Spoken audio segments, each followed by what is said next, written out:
Yang sama kita muliakan dan kita hormati bil khusus Ibunda Rahmah,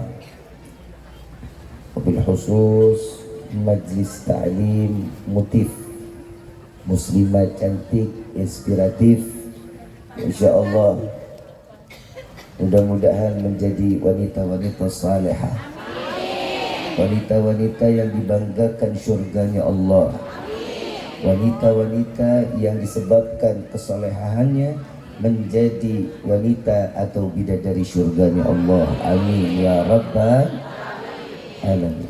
Wabil khusus kepada manajemen Lotte-Mart, insyaallah mudah-mudahan dengan kebaikannya mengizinkan duduknya kita di dalam majlis yang mulia ini, mudah-mudahan diberikan keberkahan oleh Allah.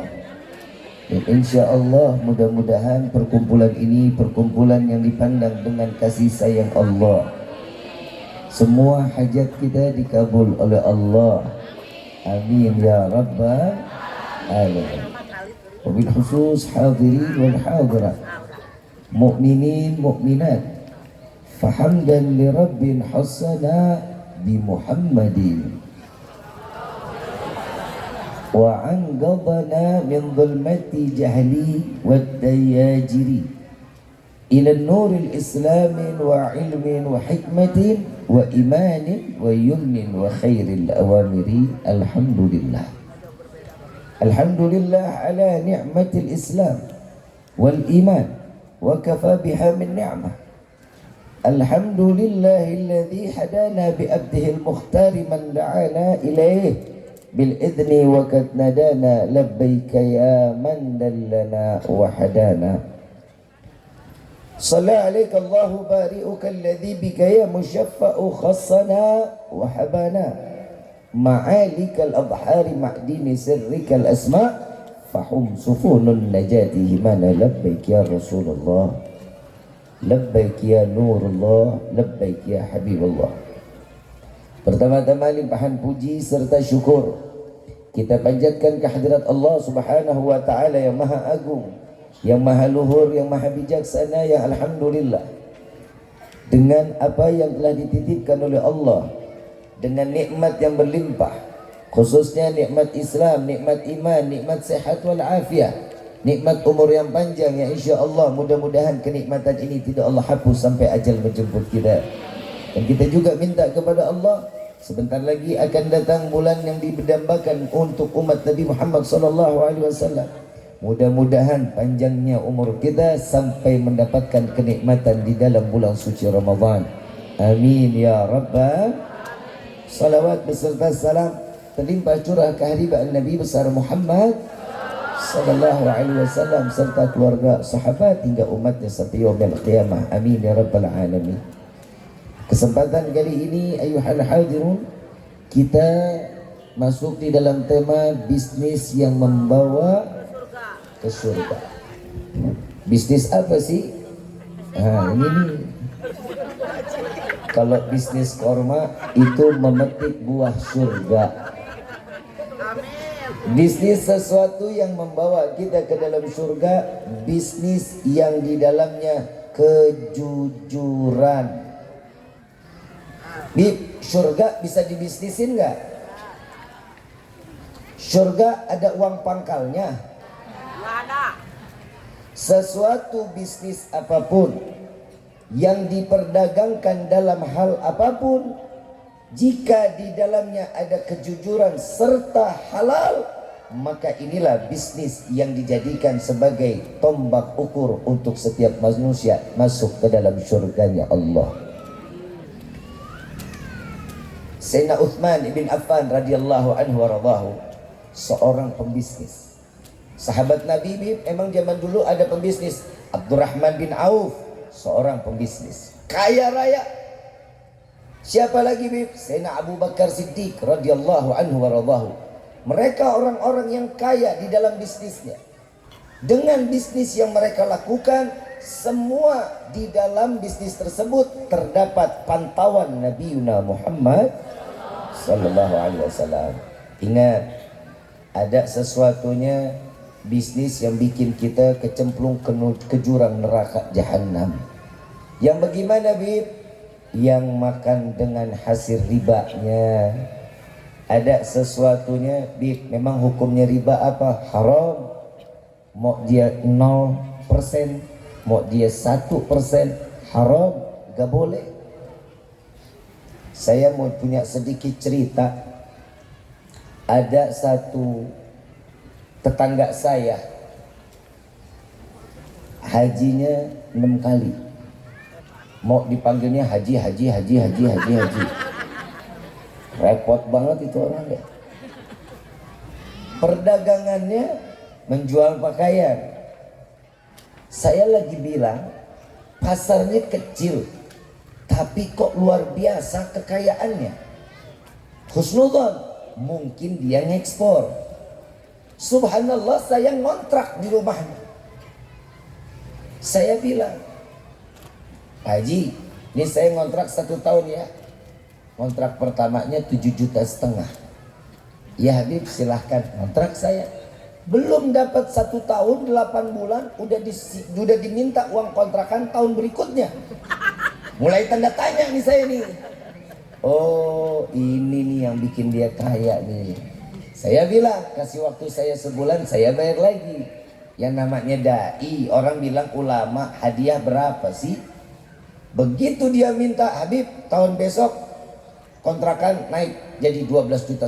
Hah? Saya bilang, Haji, saya di Jakarta juga punya kontrakan, naiknya cuma 1 juta atau 500.000. Gak mungkin sampai segitu mahalnya. Ya udah, kalau memang Habib nggak mau silahkan keluar. Saya usut, ternyata ada tetangganya saya juga datang kepada saya. Dia bilang, Habib, saya punya utang sama dia 200 juta. Saat saya pinjam uang, yang keluar itu hanya 180 juta. 20%-nya dipotong administrasi. Pinjamannya tetap 200. Kira-kira hidup begini berkah? Tahadutsan bi ni'mah. Sampai detik ini saya ngontrak persis di depan rumahnya. Saya nggak ngontrak lagi di tempat dia, tapi saya ngontrak di depan rumahnya. Satu perumahan sama dia. Sekarang kehidupannya, harta nggak ada, anak pergi, istri penyakitan, semua udah nggak ada. Kehidupan sekarang kalau boleh dibilang, ini laki hidup enggak, mati enggak. Ternyata azab Allah itu nyata. Sebagaimana firman Allah, la in syakartum la azidannakum wa la in kafartum inna azabi. Ini janji Allah loh, bukan Rifki yang ngomong. Kalau Rifki yang ngomong, hari ini lain, besok lain. Tapi ini Allah, ketetapan, dan ini adalah hak yang ditentukan oleh Allah. Orang yang syukur dengan rezeki seberapapun Allah berikan, nikmat, tenang, senang, ini adalah rezeki yang membawa keberkahan. Tapi jika seseorang yang mendapatkan rezeki, dia lupa bersyukur kepada Allah, tidak pernah merasakan nikmat, maka orang tersebut termasuk golongan orang-orang yang pantas diazab di dunia, pantas azab di akhir. Tinggal kita pilih, kita mau yang mana. Bisnis dalam kejujuran, Nabi Muhammad pun pembisnis.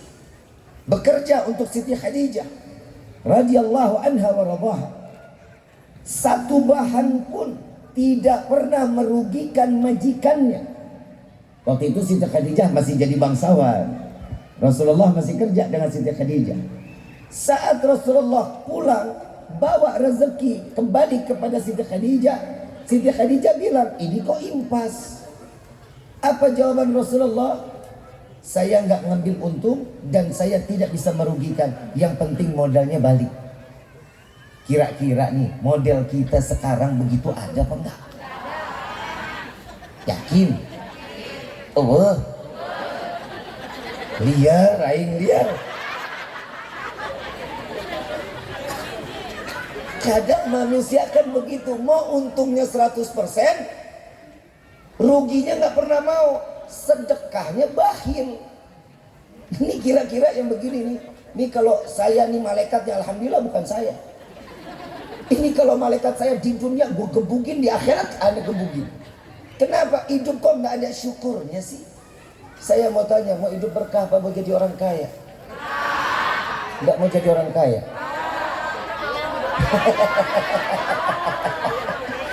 Kalau saya milihnya jadi orang kaya yang hidupnya berkah. Jangan suka sama-samain wah. Saya mau pengen jadi orang kaya hidup berkah. Kadang orang manusia ini mau nyari berkah, berkah, berkah, berkah. Ujung-ujungnya nipu. Ada nggak yang begitu? Saya cuma mau ngasih tahu kepada seluruh ikhwan wal akhwat. Rifki pribadi, Rifki Al-Idrus tidak pernah meminta sumbangan dalam bentuk apapun. Ini di Facebook lagi rame nih. Habib Rifki meminta sumbangan untuk pembangunan pondok pesantren. Sejak kapan gue punya pondok? Majlis aja jadwal padat merayap, suara bea, pala. Ini Bunda Rahma semalam saya nungguin, siang saya bilang, "Nam, tolong sampein Bunda Rahma, saya mau jalan siang ini deh, biar deh malam 2 acara saya batalin." Bunda Rahma jawabnya 5:30 sore. Saya batalin ini acara, dosa saya. "Nam, atur gimana Bunda Rahma deh?" Telepon, "Jangan sampai nggak hadir ya." Padahal saya udah lagi di jalan itu. Saya lagi di jalan ke Bandung. Lagi jalan ke Bandung. Kalau Bunda bisa ngeprank, masa Rifki nggak bisa gembreng ibu sendiri? Kan begitu. Besok-besok jangan diulangi nih Bunda. Rasulullah, seseorang yang bisnisnya paling lancar, beliau adalah seorang pengembala kambing, penjual bahan, dengan rezeki yang telah diberikan. Oh tadi Rifki belum selesai ya? Belum selesai ya? Rifki tidak pernah meminta sumbangan apapun. Demi Allah, masjid kek, pembebasan tanah kek, bangun pondok kek, gak pernah. Sama sekali. Rifki sedang membangun rumah dan membangun masjid dengan keringat Rifki sendiri. Dan Rifki tidak pernah meminta ke siapapun karena uang Rifki masih banyak. Kadang biar sampai ini ke orang yang dibilang dia tuh ngerongrong nama saya. Ruginya udah berapa ibu? Dikumpulin kurang lebih 8,6 miliar orang yang sudah dimintain uangnya. Saya ngomong begini, saya juga lebih banyak uangnya daripada apa yang dia terima. Salah. Kenapa? Allah tidak akan pernah menukar rezeki seseorang kok. Kenapa sih harus menjelekkan orang lain? Kenapa sih harus menjatuhkan orang lain? Yang namanya kita hidup di dunia ini adalah perusahaan ibu bapak. Dunia ini adalah perusahaan, presiden direkturnya adalah Allah. Kita semua karyawan yang ada hidup di dunia ini. Dan setiap apapun yang dikerjakan oleh karyawan pasti akan membuahkan hasil yang terbaik untuk perusahaannya. Betul? Betul? Kemarin corona kan pelajaran buat kita. Ada yang di PHK. Betul? Ada yang turun usahanya. Ada yang bangkrut. Yang istri gugat cerai. Jangan bilang nggak ada. Banyak. Se-Indonesia perceraian meningkat 38%. Hampir rata-rata. Kenapa?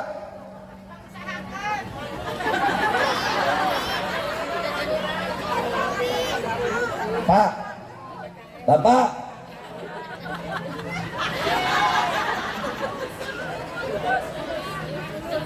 benar kata pepatah dulu Pak.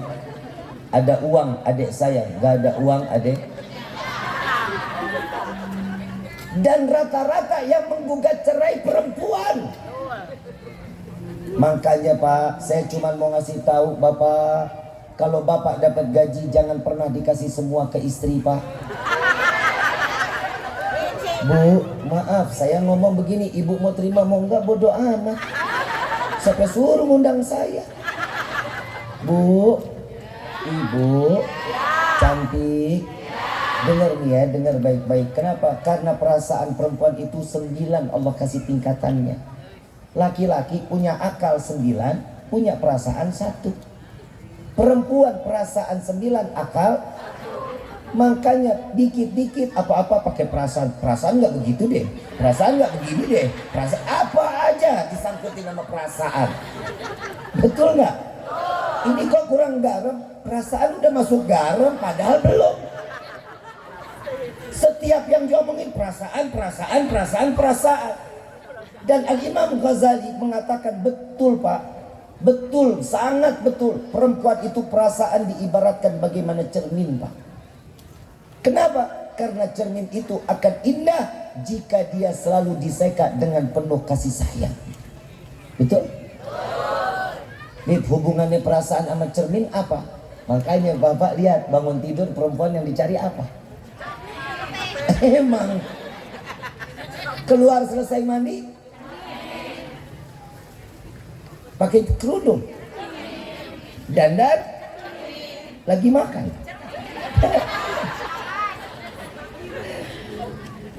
Meja begini ini bisa jadi ngaca Pak buat perempuan. Keluar rumah ketemu jendela, pakai helm naik motor. Lagi naik motor, Pak, saya cuma mau kasih tahu Bapak, tadi hampir kejadian saya. Jangan pernah kalau berkendara di depan perempuan Pak, jangan. Di belakang jangan Pak, jangan. Aduh, beloknya Allah doang yang tahu. Sen kanan dia belok kiri, sen kiri dia belok kanan. La ilaha illallah. Hampir tadi saya kejadian. Saya bilang ini kenapa nak? Itu bi perempuan sen kanan dia belok kiri. Itulah the power of mak-mak. Sallallahu Muhammad. Kenapa sih perempuan diibaratkan perasaannya bagaikan cermin?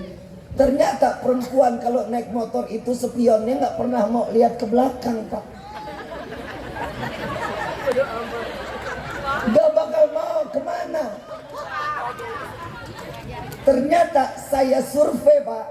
Kenapa sih perempuan itu spionnya madepnya ke muka? Karena wanita itu tidak akan pernah ingin melihat masa lalunya. Yang dia cari pastinya masa depannya. Betul. Padahal gue mau bohong.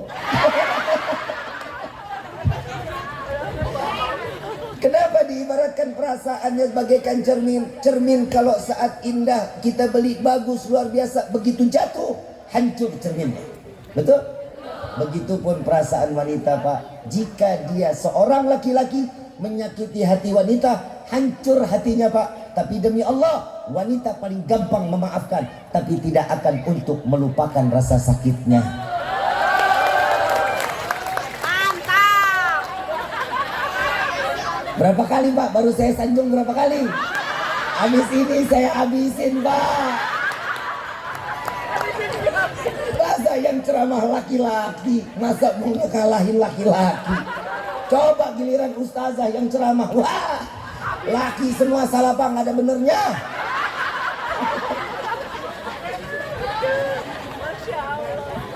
Ibu bapak yang dirahmati oleh Allah, kita semua pasti punya sebagaimana pekerjaan di dunia ini. Pasti kita mengharapkan ada buah hasil yang terbaik dari Allah.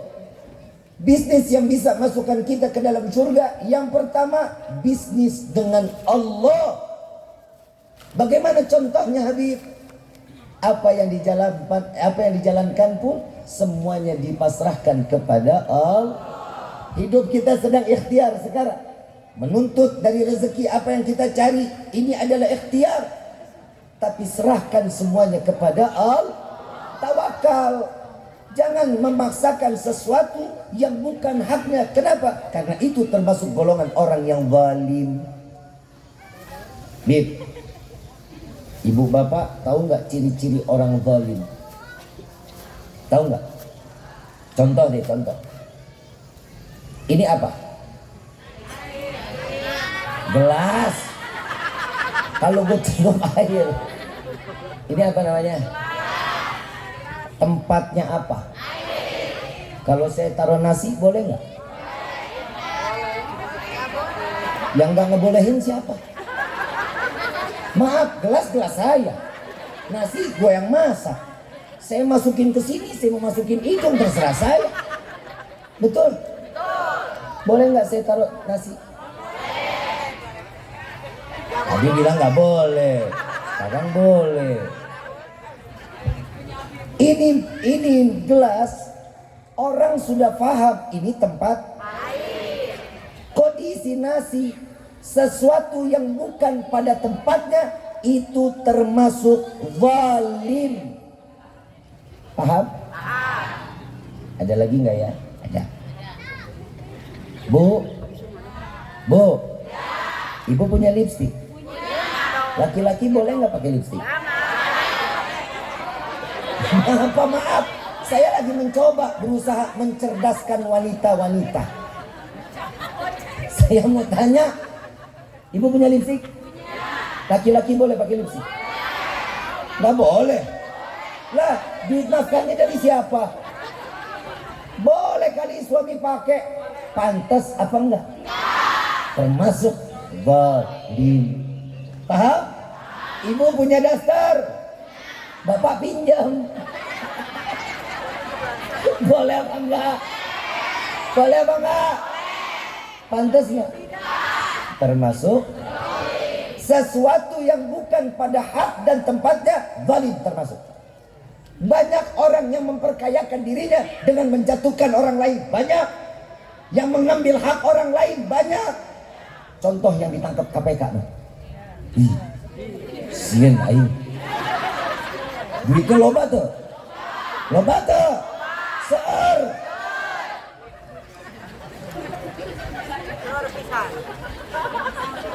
Lu pernah lihat duit 1 triliun enggak? Sarua aing teh. Habib itu kasar, kan udah bilang kenapa ngundang saya? Saya cuma tahunya sampai situ. Ini bahasanya Betawi banget, 7 tahun tinggal di Kuningan, Sundanya kagak nempel. Saya bingung apa mesti nikah dulu sama orang Bandung apa? Maaf Pak, buka lowongan dikit ngapa sih? Kali di sini ibu-ibu, ya Allah pengen banget punya mantu kayak Habib. Maaf Bu, mantu kayak Habib Rifki cuma 1 limited edition. Kapan lagi loh? Doain dong, istri saya lagi lahiran. Gue ngomongin kawin lagi, bahaya bener. Doain ya. Ah ini zalim nih, ini Habib zalim nih. Habib jahat, tapi emang nggak boleh. Bini 2, 3, 4 emang nggak boleh Pak. Di dalam Al-Quran ada nggak? Nah ini yang namanya zalim. Nah saya balikin nih. Nih kalau ngomong berdebat gini saya paling senang nih Pak nih. Maaf Pak, maaf. Sholat 5 waktu ada nggak ayatnya dalam Al-Quran Pak? Diam. Bapak jawab. Sholat 5 waktu ada ayatnya dalam Al-Quran? Puasa bulan Ramadan ada ayatnya dalam Al-Quran? Zakat ada ayatnya? Pergi haji jika mampu ada ayatnya? Semuanya ada ayatnya. Siapa yang bicara dalam Al-Quran? Firman Allah. Nikah 2, 3, 4 ada dalam Al-Quran. Siapa yang bicara? Ibu urusan apa nggak ngizinin? Nih saya menang nih, kalau urusan ini saya menang nih. Ulamanya pan gua, yang belajar saya. Bu, maaf. Di urusan bisnis bisa kebelakangan nih. Urusan ini saya, haknya laki-laki saya tanggungin. Bu, saya mau ngasih tahu. Maaf. Ibu kalau ke pasar cari kelapa tua, kelapa muda. Kenapa yang dicari kelapa tua? Itu urusan kelapa, santannya loba. Gimana laki-laki, Bu? Laki-laki makin tua makin jadi. Kenapa perempuan nggak boleh nikah banyak? Kenapa? Karena perempuan itu ada masa expired. Ya rasa loh. Laki-laki nggak boleh, nggak terima lah saya. Si istri lagi hamil lah ngomongin kawin lebih zalim. Nah sekarang gue balikin. Ya kan guru bebas. Ngomong apa aja pantas. Sekarang saya mau tanya, Bu. Bapak kalau ke pasar jadi kelapa tua, kelapa muda, Pak? Coba jujur, kelapa tua, kelapa muda. Kenapa yang dicari kelapa muda? Segar and kenyal Habib.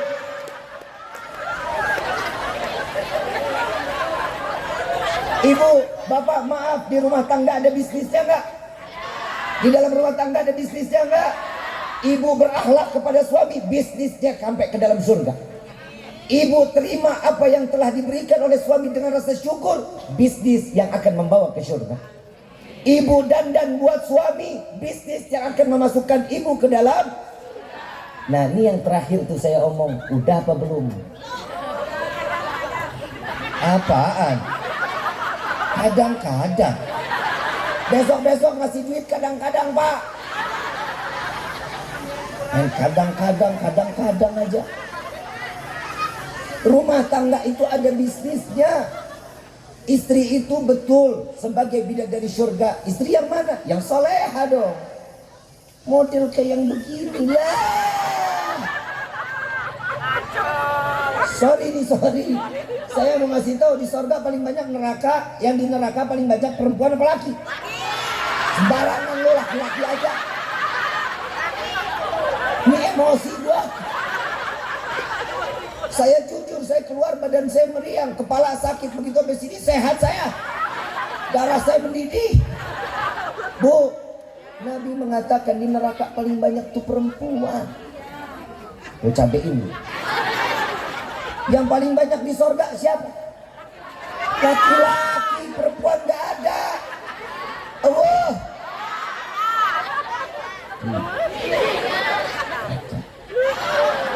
Sian aing.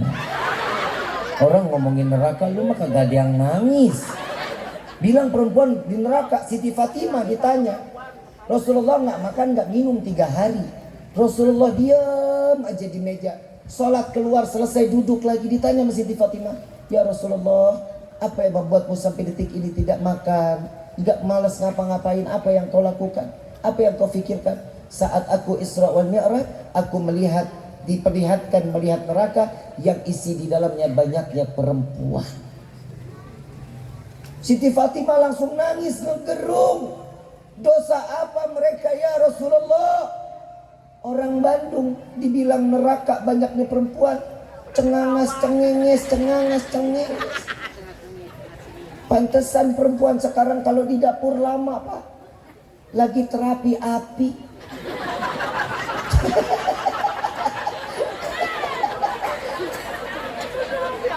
Tapi api diapain? Kali mau digodok. Bu. Udahlah, kalau kita ngomongin bisnis, semua hidup kita penuh sama bisnis. Paling enak bisnis sama Allah, mutlak hasilnya. Paling mutlak. Ibu berbuat baik kepada suami, suami berbuat baik kepada istri, semuanya akan ada buah yang baik di hadapan Allah. Ibu bapak yang dirahmati oleh Allah, bisnis juga bisa jadi sesuatu yang baik di dalam rumah tangga berupa anak buat kita. Rezeki bukan? Anak dibisnisin gimana? Gimana caranya anak dibisnisin? Anak dibisnisin itu didik mereka untuk mengenal Allah, salat, ibadah, dekat kepada Allah. Bukan berarti bahwa anak duduk di lampu merah. Itu kan bisnis juga. Kesian anaknya PA. Tahu PA? Pendek akal. Gelo. Tuh PA tuh. Saya kadang suka nggak habis pikir, ada perempuan bawa anak. Ya Allah, itu kan debu ya. Itu kan penyakit ya. Itu yang dinamakan zalim. Paham? Insya Allah mudah-mudahan anak kita anak-anak yang soleh-soleha. Bib. Terus apalagi sih Bib yang bisa membawa kita sampai ke dalam surga? Sebenarnya yang paling gampang masuk surga itu perempuan Pak. Gampang betul. Kalau mau.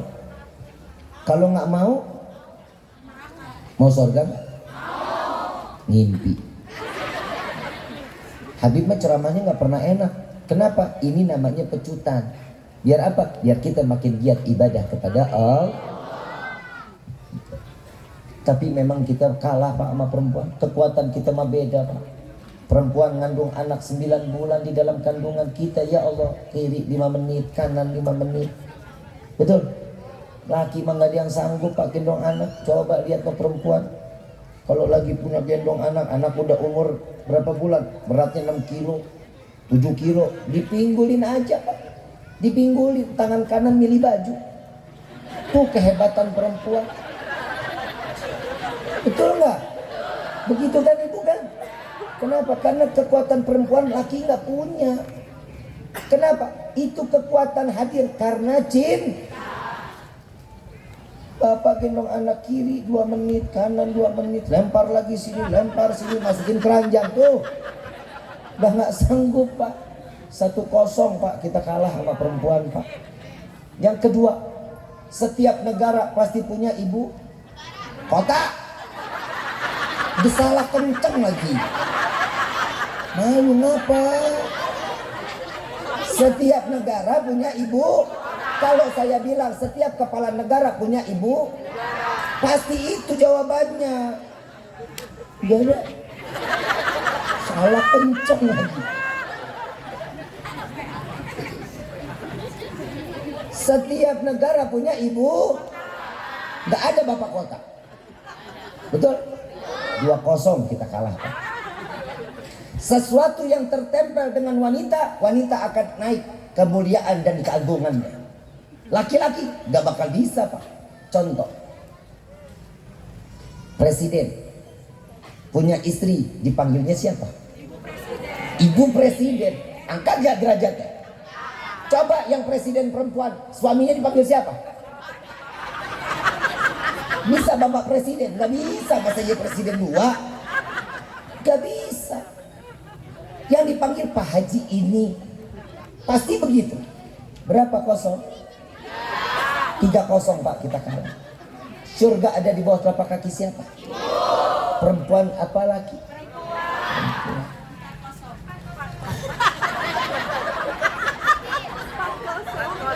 Tapi ingat wahai perempuan, ridha Allah terletak pada orang tua sebelum kalian menikah.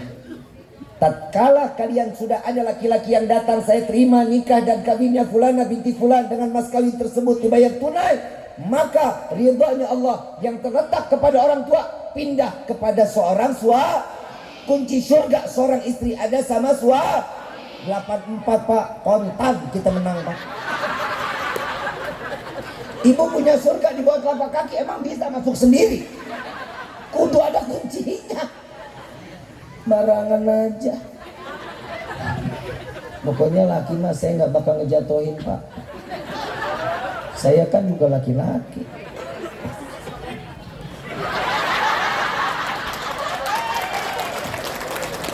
Laki mah egois. Perempuan lebih egois daripada orang yang egois. Duit mau, sayang ogah, dikasih rezeki udah, bisnis di dalam dandanan. Contoh tukang make up, dia nge-make upin orang, dirinya nggak pernah make up. Betul? Betul? Bu, saat seorang istri itu, nih kita lagi ngomong bisnis surga nih, mau nggak nih? Ibu dandan, suruh jadi pelacur. Maaf, bodo amat, terserah mau seneng mau enggak. Ini Nabi yang ngomong, bukan saya. Saya mah cuma nyampein aja.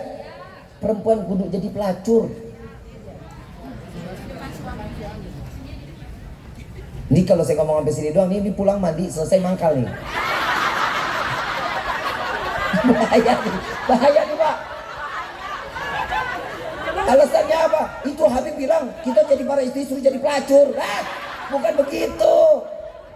Ibu disuruh jadi pelacur di depan suami. Pakai baju yang baik, ya, yang bagus. Kalau bisa yang menerawang. Punya nggak? Punya nggak? Nggak ada. Pakaiin tisu aja. Dengan niat apa? Nyenengin. Men minta dibeliin aja lu. Emang lu bini gua? Gua beliin lu pakainya buat orang lain. Sakit hati saya. Ibu bapak yang dirahmati oleh Allah, ini bisnis di dalam rumah tangga ada. Bapak juga begitu. Bapak mau ngelihat istri wangi, cantik, bapak juga harus dong.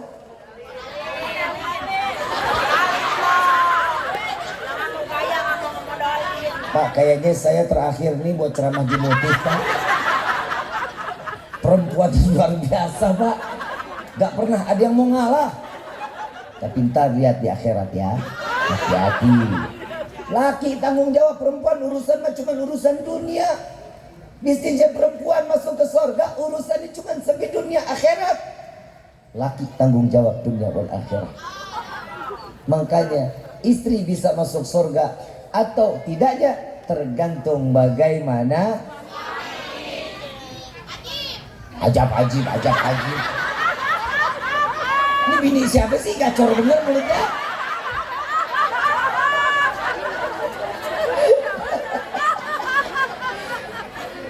Ibu bapak yang dirahmati oleh Allah. Pak, bapak kalau jajan ada kembaliannya diterima nggak Pak? Diterima nggak? Terima. Saat kita belanja sesuatu ada kembalian pastinya kita terima. Betul? Betul? Kembalian ini akan menjadi penyebab kita surga atau neraka, tergantung kita bagaimana nih cara ngebelinya. Menjaga kembalian ini untuk bisa menjadi hamba yang terbaik tergantung bagaimana kita. Rezeki ini bahaya. Rezeki itu jangan berupa uang doang ya, bukan. Saya nggak ngomong rezeki itu hanya berupa uang. Sahabat yang baik itu adalah rezeki. Istri yang soleha itu adalah anak yang soleh-soleha itu adalah rezeki. Rezeki bukan hanya berupa uang. Bapak kalau mau kelihatan baik, kembalikan sesuatu yang baik. Bapak mau ngelihat istri dandan, cantik, rapi, bapak juga harus dandan, wangi, rapi. Ibu banyak dituntut untuk ini, untuk itu, untuk ini, untuk itu. Bapak sediain waktu untuk keluarga. Bapak di luar udah urusan pegang handphone, sampai di rumah yang dibelai handphone lagi. Taruh handphonenya, duduk ngobrol di dalam rumah tangga. Itu adalah salah satu bisnis yang bisa membawa kita ke dalam surga. Kenapa? Komunikasi. Setiap rumah tangga yang ada komunikasinya, ada hasilnya. Ada hasilnya akan membuahkan saling pengertian. Ini ada. Coba hidup yang masing-masing, yang perempuan ke sana, yang laki ke sana, duduk di rumah autis. Tahu autis?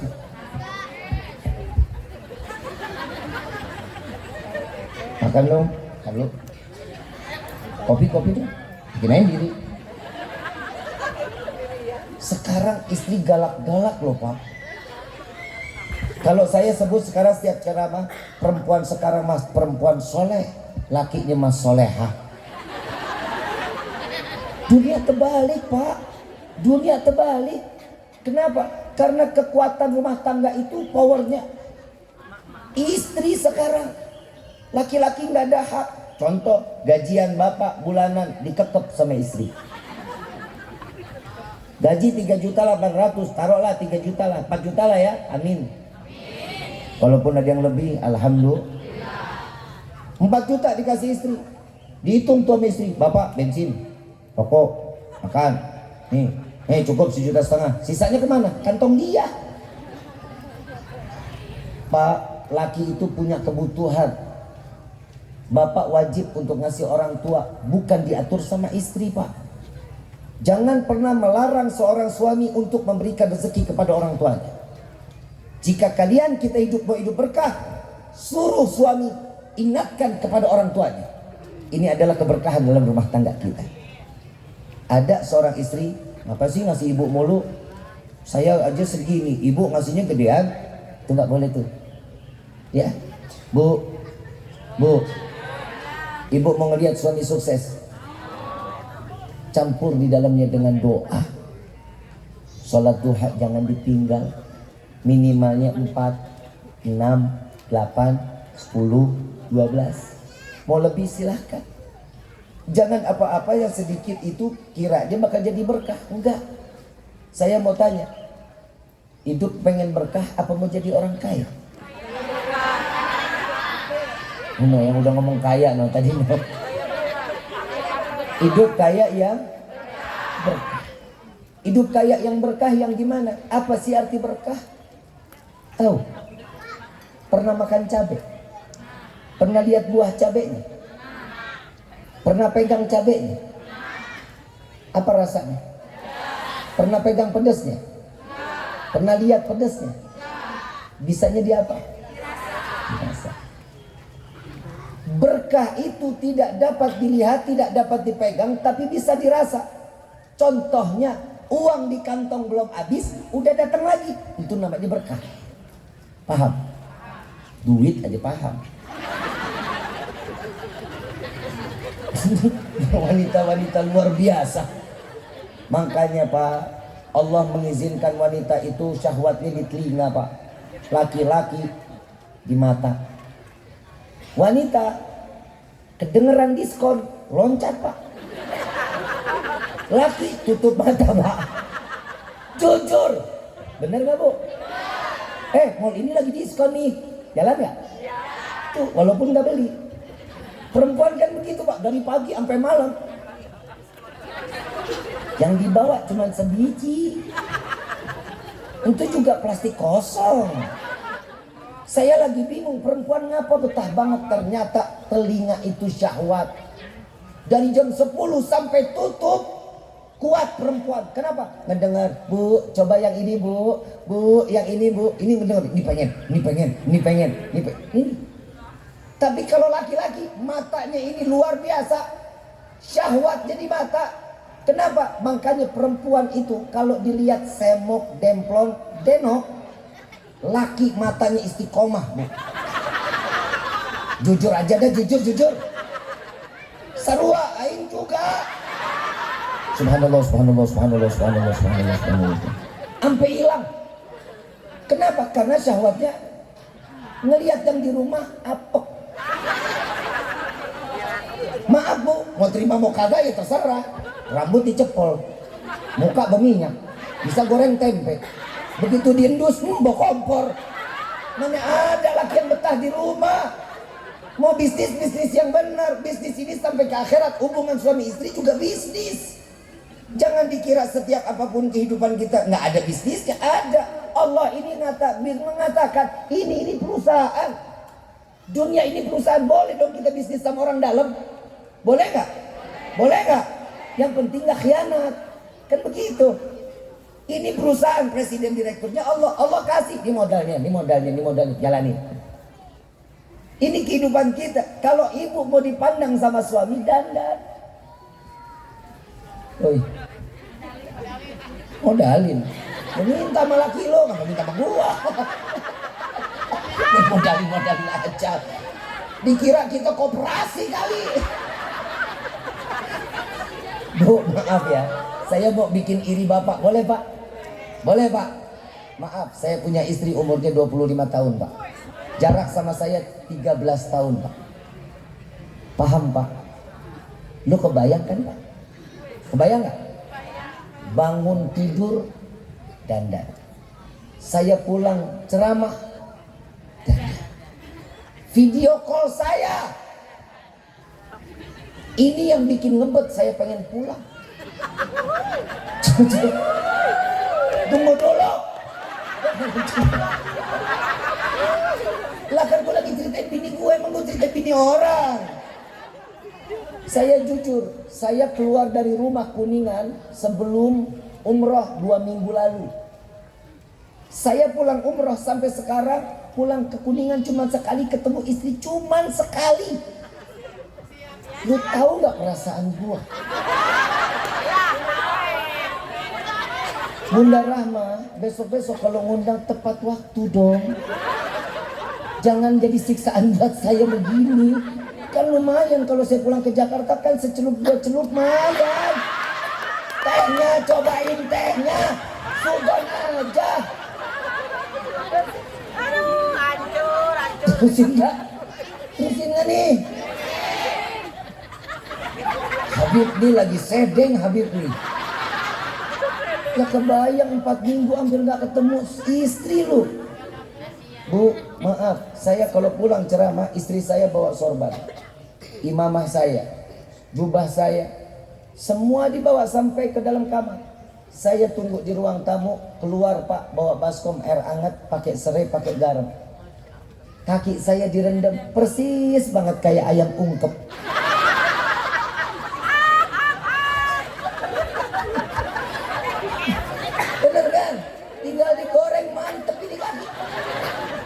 sedep-sedep bagaimana gitu. Dipijitin Pak kaki saya. Ya Allah, demi Allah, saya jujur, gimana yang begini mau kawin lagi? Ini sempurna udah. Ini udah sempurna ini. Habib istri berapa? 1. Demi Allah saya punya istri. Nggak percaya lu cek aja sensus penduduk. Tapi kalau di sini ada yang memulai, saya mah hayo. Istri saya 1, wallahi istri saya 1. Pekerjaannya kayak gitu, mau tega kawin lagi enggak? Saya udah dapat yang sempurna Pak. Ngiri kan Pak? Dia nggak pernah kan Pak? Kaki lo dibikin ayam ungkep nggak pernah kan? Bapak tahu nggak Pak, begitu capek sambil dipijitin sama istri Pak, ya Allah capeknya kita nggak tahu kemana. Ditanya yang, maaf istri saya manggil saya sayang. Lah gimana nggak sayang orang model begini? Dipegang kakinya. Capek sayang, capek Wan. Berapa banyak ceramah hari ini tempatnya? 6 Wan. Amplop di mana? Wah, saya baik.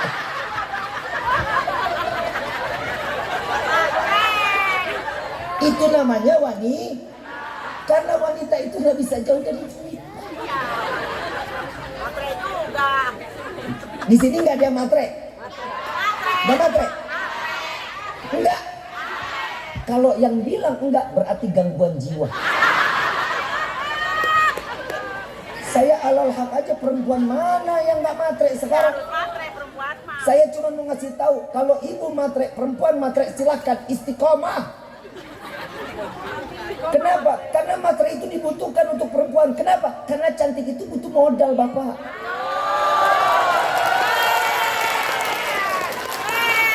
Hidup Habib. Hidup Habib. Dia lagi begitu pulang, parah begini. Habis saya dah. Tugasnya kita cuma syukur sama Allah. Apapun yang diberikan oleh suami itu adalah rezeki, keberkah. Coba kita lihat ibu bapak yang dirahmati oleh Allah. Pernah kita kebayang nikmatnya hidup rezekinya Nabi? Nabi 7 hari gak makan buat siapa? Buat umat. Nabi ridha untuk tidak melakukan sesuatu hal apapun untuk menyenangkan dirinya kecuali untuk umat. Panen kebun kurma, yang enak semua dipilih, yang gak enak semuanya dipilih, yang enak semua dibagikan kepada umat, yang gak enak Nabi makan untuk keluarga. Kehidupan kita sama Nabi sudah beda. Mau sampai kapan kita mengharapkan surga tapi kita tidak pernah menjalankan apa yang dijalankan oleh Rasulullah SAW.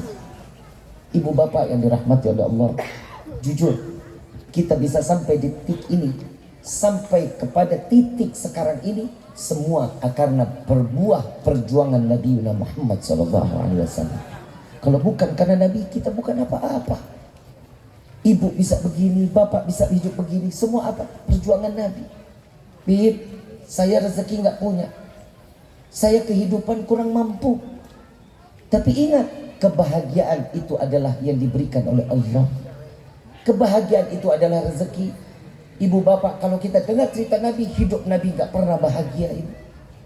Saat perjalanan ke Taif, Nabi ditendang bokongnya sampai tersungkur, muka yang penuh darah-darah. Anak-anak kecil, muda, orang tua melempari Nabi dengan kotoran, dengan tombak, dengan anak panah. Nabi diusir dari Taif dengan wajah berlumuran darah. Setelah itu dia tersungkur, wajah tertutup daripada debu dan darah di wajah Nabi. Kenapa Nabi lakukan tersebut? Nabi tidak melawan, Nabi menjaga untuk umatnya. Semua sahabat mengatakan, ya Rasulullah, angkat tanganmu sebagaimana kaum Nabi Lut, sebagaimana kaum Nabi Musa. Allah binasakan, Allah hancurkan. Minta kepada Allah atas siksaan yang telah engkau berikan. Malaikat Jibril sampai ngomong, ya Muhammad, cepat, jika engkau ingin aku balikan kota ini, maka akan aku kembalikan kota ini. Aku binasakan seluruh penduduknya. Jawaban Nabi sambil menengadahkan tangan, darah yang menetes tidak diizinkan turun ke bumi. Ya Rasulullah, biarkan darah itu tersingkir, biarkan darah itu masuk ke dalam tanah. Apa jawaban Nabi? Wahai Rasul, wahai sahabatku, jika darah ini jatuh ke lantai, maka Allah akan turunkan kemurkaannya, maka mereka akan dibinasakan oleh Allah. Biarkan ya Rasulullah, biarkan. Apa jawaban Rasulullah? Aku masih berharap dengan mengenang-enangkan tangan di hadapan Allah, anak cucu mereka, jika sekarang mereka tidak beriman kepadaku, tidak beriman kepada Allah, maka aku harapkan anak cucunya dapat beriman kepada Allah dan beriman kepada aku. Nabi sudah tersiksa, Nabi sudah hancur, tapi yang dipikir siapa? Umat Nabi Muhammad sallallahu alaihi wasallam. Mau sampai kapan kita membalas dengan membelakangi Nabi Muhammad sallallahu alaihi wasallam? Salat mah kita tinggal salatkan nikmat. Kita dengan kejujuran udah diajarin sama Nabi tentang kejujuran. Mau hidup berkah semuanya ada jalan yang diajarkan oleh Nabi. Tapi memang kita ini manusia, Allahumma na'udzubillah min dzalik. Orang-orang tua kita terdahulu, mereka kelak nanti di yaumil qiyamah dengan bangga dengan amaliyah yang mereka lakukan, sedekahnya, qiyamul lailnya, zakatnya, puasanya, mereka akan bangga. Berbisnis dengan Allah, diperiksa oleh Nabi keuntungannya, Nabi tersenyum. Sampai Nabi mengatakan, ini adalah umatku ya Allah. Bagaimana nasib kita yang dosanya banyak, bertumpuk-tumpuk dosa? Tatkala kita sampai ke hadapan Allah, dibuka bisnis kita yang tidak ada hasilnya, bahkan bangkrut, dosa tersebut dilihat. Lalu Nabi meneteskan air mata dan Nabi masih mengatakan, ya Allah, ini adalah umatku. Tubna ilallah, taubat kita kepada Allah dengan segala bentuk hal apapun yang pernah kita lakukan. Mudah-mudahan di hari ini menjadi penyebab akan berbuat baiknya kehidupan kita. Rezeki yang diberkahkan oleh Allah, kehidupan rumah tangga yang dilanggengkan oleh Allah, rumah tangga yang akan sampai ke dalam syurganya Allah. Hum wa azwajuhum fi dinalil alal araiki mut lahum fiha fakihatu wa lahumma salamun qawlan mir rabbir. Inilah janji Allah. Maka mereka yang beribadah, mereka yang taat kepada Allah, kepada setiap laki-laki, bawa istri-istri kalian masuk ke dalam syurganya Allah bersama-sama, dan Allah menyambut dengan mata yang melihat kekasihnya. Lalu Allah mengucapkan salamun qaulan mir rabbir rahim. Sejahtera bagimu wahai yang memiliki kasih sayang dan dilimpahkan kasih sayang oleh Allah. Kita masuk surga bukan karena ibadah kita, bukan karena kekayaan kita, bukan karena apapun yang kita miliki di dunia ini. Masuknya kita ke surga buah apa yang akan Allah berikan lewat rahmatnya yang dititipkan kepada kita. Gak ada hak kita menuntut apapun kecuali satu, umatnya Nabi Muhammad hanya beribadah kepada Allah. Sebentar lagi akan datang bulan suci, panjangin silaturahminya ya, jangan diputus silaturahminya. Kenalin guru-gurunya, deketin guru-gurunya. Istri minta maaf sama suami, suami minta maaf sama istri. Beberapa hari yang lalu kita menjalankan ibadah, betul? Yang dikatakan nisfu sya, baca Yasin berapa kali? 3 kali. Dengan niat yang pertama, dipanjangkan umur dalam taat kepada Allah. Niat yang kedua apa? Diluaskan rezeki untuk beribadah. Yang ketiga, dimatikan dalam keadaan husnul. Bib, kenapa sih kita lakukan hal ini? Kenapa ini selalu kita baca setiap tahunnya? Apa yang kita baca kemarin menggantungkan nasib kita setahun yang akan datang. Inilah yang dikatakan oleh Nabi Muhammad SAW. Doa malam nisfu Sya'ban, doa yang pasti akan diijabah oleh Allah. Mudah-mudahan Allah berikan kita kesehatan, panjang umur untuk senang menggapai bulan suci Ramadan. Persiapan dari sekarang boleh dijalankan. Di persiapan apa? Start baca Qur'annya, start qiyamul lailnya, start berbuat baiknya. Insya Allah Ramadan akan datang, kita tinggal memetik buahnya dalam keadaan keluar dari bulan suci Ramadan dikembalikan dalam keadaan fitrah. Amin ya rabbal alamin. Bib, orang tua saya udah nggak ada, ziarahin ya, ziarah, datengin. Bib, jauh, doain. Orang tua masih ada, datengin. Bib, nggak bisa video call, nggak bisa juga telepon, nggak bisa juga paeh lo. Samperin ngapa orang tua, ya datengin orang tua, cium tangannya, cium kakinya, minta keberkahan orang tua. Ibu, bapak, tolong doakan saya, semoga kelak nanti saya menjadi orang yang bisa menjalankan ibadah Ramadan dengan sebaik-baiknya. Hubungan sama tetangga yang baik, ya. Jangan pernah nih lihat tetangga beli motor, kita yang tempel koyo. Bangun rumah, kita yang kejang-kejang. Jangan, gak boleh. Syukur, senang. Kenapa? Ya Allah, alhamdulillah diberikan keberkahan di dalam hidupnya. Kalau kita melihat orang senang, kita senang, insya Allah Allah akan memberikan kesenangan buat kita. Bisnis kita dunia akan membuahkan surga nanti kelak di yaumil. Amin ya rabbal. Ibu bapak yang dirahmati oleh Allah, mudah-mudahan di malam ini, di siang hari ini, pagi yang penuh dengan keberkahan, menjelang siang ini, mudah-mudahan apa yang kita niatkan di hari ini diijabah oleh Allah. Saya atas nama Abdullah Rifki Al-Idrus mengucapkan minal aidin wal faidin kullu am wa antum bi khair. Mohon dibukakan pintu maaf yang seluas-luasnya. Yang namanya orang banyak ngomong pastinya banyak dosanya. Insya Allah mudah-mudahan apa yang disampaikan di hari ini menjadi ilmu yang bermanfaat, dan apa yang salah keluar dari lisan ini semua keluar daripada kebodohan al-faqir. Apabila ada ilmu yang bermanfaat, semua datangnya dari Allah Subhanahu wa taala. Kurang lebihnya mohon dibukakan pintu maaf yang seluas-luasnya. Wabillahi taufiq wal hidayah. Wassalamualaikum warahmatullahi wabarakatuh.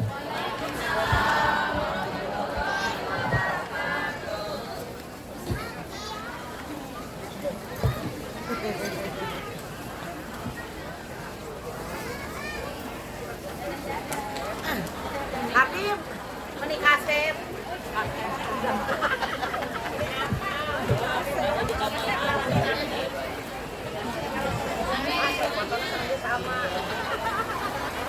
Jazakallah khair kepada Habib Rifki Al-Idrus atas tausiahnya yang begitu menggugah hati dan pikiran kita semua.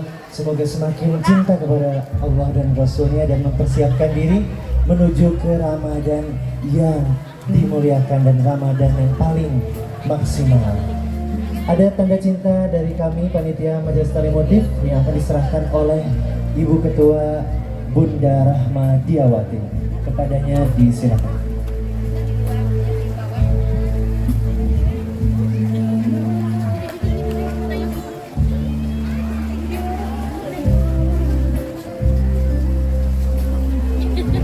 Hadirin harap tetap tertib ya, untuk sama-sama menjaga kemuliaan kita bersama. Mari kita menjadi jamaah yang santun, jamaah yang tertib, jamaah yang penuh dengan kasih sayang.